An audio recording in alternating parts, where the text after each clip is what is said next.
como exemplo do mapeamento BPMN, vamos mapear o processo seletivo, o PS, que vocês estão fazendo, né?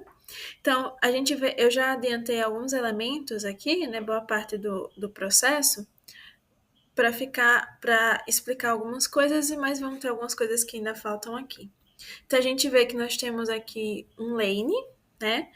Que é justamente esse quadrado grande que está composto com dois pools, ou duas piscinas. Dentro desse lane, você vai ter as piscinas, que são os responsáveis por determinadas ações, por aquelas atividades do processo em si que a gente está mapeando. Como início, o ProSempre, né, da Eject, ele se inicia com a divulgação, né? Então, a gente tem aqui o evento marcando o início do processo, e nós temos a primeira atividade, que é a divulgação, né? Foi feita a divulgação pelos membros da Eject, e essa atividade é responsável da Eject. Depois dessa divulgação, foram feitas a inscrição pelos aspirantes, né? Então, nessa atividade, né, nesse retângulo, melhor dizendo, você tem como responsável os aspirantes, né, vocês. E como determinando o fluxo desse processo, a gente tem as setinhas, né, setinhas constantes.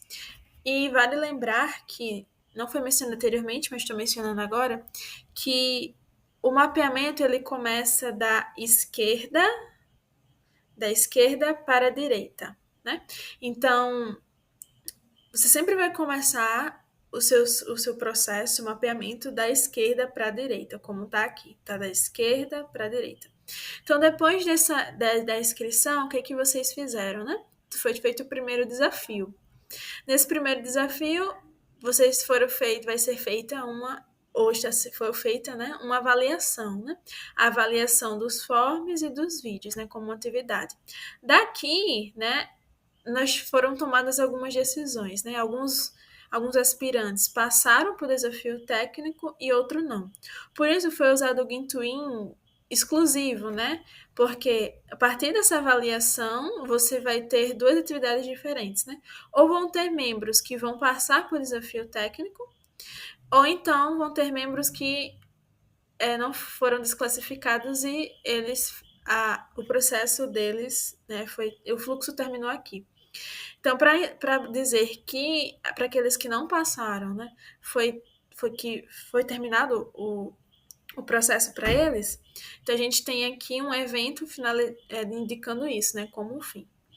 Já para aqueles que passaram, teve o desafio técnico, e depois desse desafio técnico, nós temos outra atividade, que é a avaliação do desafio. E em seguida também nós temos uma decisão a ser tomada, né, o Gintuin de decisão. E para aqueles que não passaram por desafio técnico, então nós temos o fim, né? E então, depois a gente vai ter a entrevista, né? A terceira etapa, que vocês vão ser feitas algumas perguntas, vão ser conversados com a gente. A partir disso, vai se ter o resultado final, né? A avaliação do resultado final. Deixa eu só puxar uma setinha. Opa! Puxar essa setinha para cá para dizer que depois da entrevista o fluxo seguinte seria o resultado final, né? Então depois vamos ter uma outra decisão, né? Então um Gintuin é exclusivo.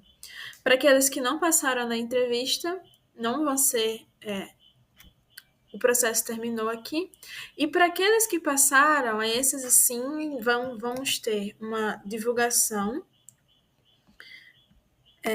da lista de aprovados, né?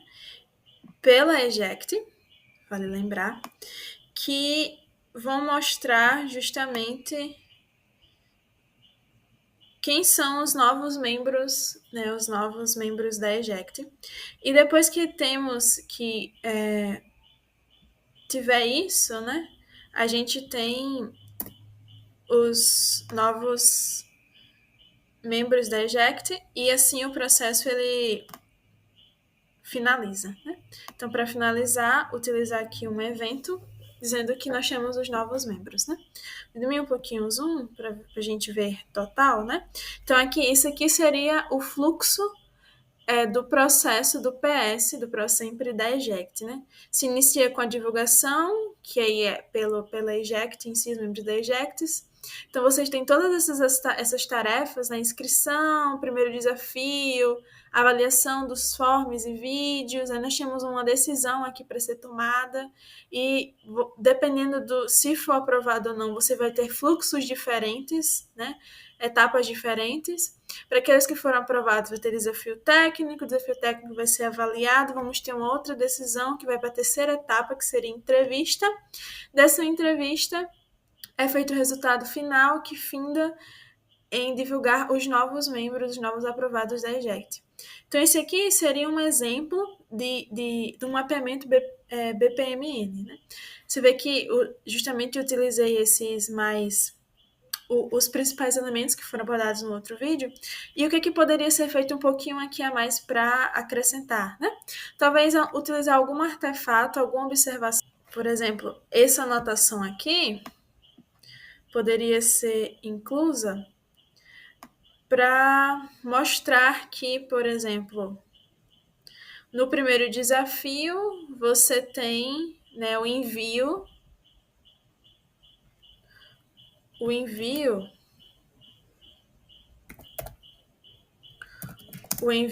de forms pelos membros e do vídeo, né? Então, esse aqui seria o mapeamento do ProSempre da Eject.